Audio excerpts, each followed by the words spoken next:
Hi, Dr. Sue. This is Angie Enriquez, and I have narrowed down the topics that I had written on before.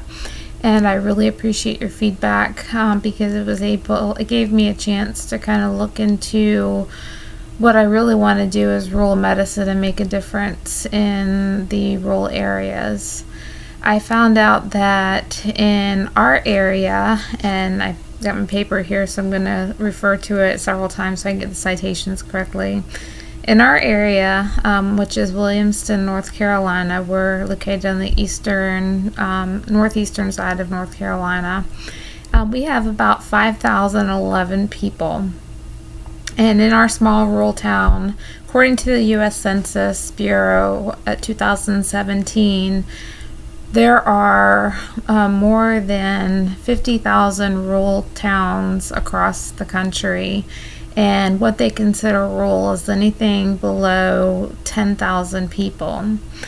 In those rural communities, they found that according to Obamacare and Obamacare statistics, that 96% of the people did not participate in Obamacare. And they also, those who were living in the rural communities, were 200% below the national poverty level.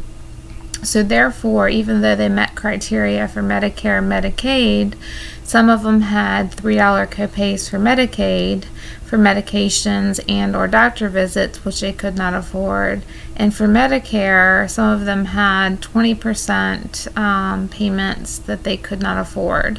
So what's happening in the rural areas, especially our area, is we're seeing a high influx in the emergency rooms due to the fact that people cannot afford to go to their primary care physicians, because if they go to their primary care physicians and they don't have the resources to pay, unfortunately at this time, according to Medicare, Medicaid statutes, they can return them away. So if they have an account balance or they don't have the ability to pay, they're able to turn them away.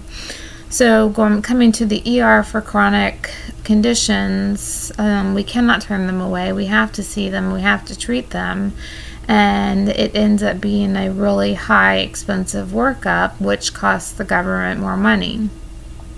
So my proposal is to narrow down the cost for the federal government and looking at the marketplace, which is highly underused, but we put a lot of tax dollars into it according to the Obamacare statistics, as well as Medicare and Medicaid. We take that funding and allocate it to utilizing it and beefing up Medicare and Medicaid so that people don't have the small copayments and or the 20% from Medicare that they have to pay. And of course, as we know, Medicare can be any age, not just the elderly, but it could be people that are on Social Security disability for 2 years. Those people, they're suffering from chronic diseases and they're not able to get care. So if we beefed up Medicare and Medicaid and they didn't have those co-payments, they would probably most likely follow through with their primary care doctors. Going to the primary care doctors would cut the spending that we're having in the cyclic type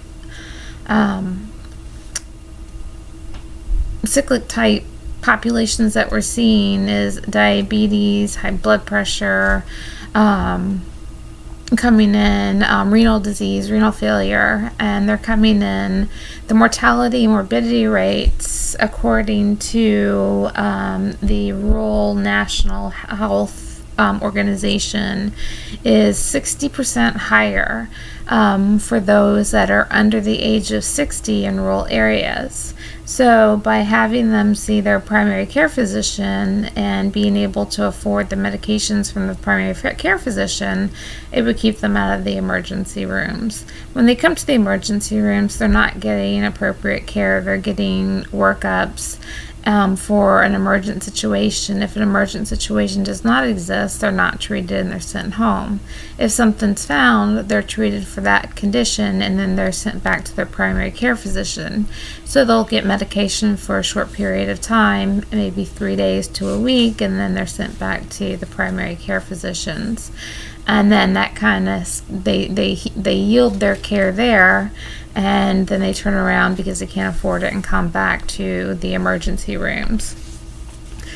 So currently, I'm going to refer back to my paper so I can kind of wrap this up a little bit.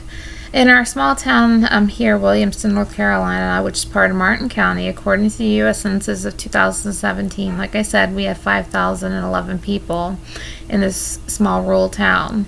The U.S. contains many towns like Williamston, and according to the Obamacare statistics, 96% of the people in the towns contain less than 10,000 people do not use the marketplace. So that's where we're going to get our federal funding from. The money that is allocated to fund this program would beef up the Medicare and Medicaid that's already in place, and Medicare has been in place since 1965. So it's something that has been working, and it's been working well up until this point. We're bringing in a lot of the new baby boomers, and we're having a lot more younger people enter in through Social Security disability. Of course, I being in this rural area, I purposely came here because it has the greatest need. We also don't have healthcare professionals that are attracted to rural medicine, so therefore we get a lot of people that travel from far and wide to come in and help us with our resources. That being said, what I propose is that in rural areas, they take the money from the marketplace insurance and put it into expanding Medicare and Medicaid. We expand federal grant money to recruit other medical professionals to our rural areas. We put in place a way for patients to get to other areas because we have limited testing in these small rural areas, and get treatments that the rural areas don't offer by using other government funding. This proposal is to be a cost-saving, cost-effective measurement for the government programs. Many people in rural areas do not follow up with primary care providers because they have the small co-payments and or have to pay out of their portion for their Medicare or Medicaid. They come to their emergency rooms and have unnecessary testing ran, and the bill becomes very expensive. The emergency room cannot treat the chronic conditions, and therefore, as I mentioned, it's just a cyclic type event. So I hope this is leading toward my end of the term paper, and I appreciate talking to you, and I hope that you enjoyed my presentation. Thank you.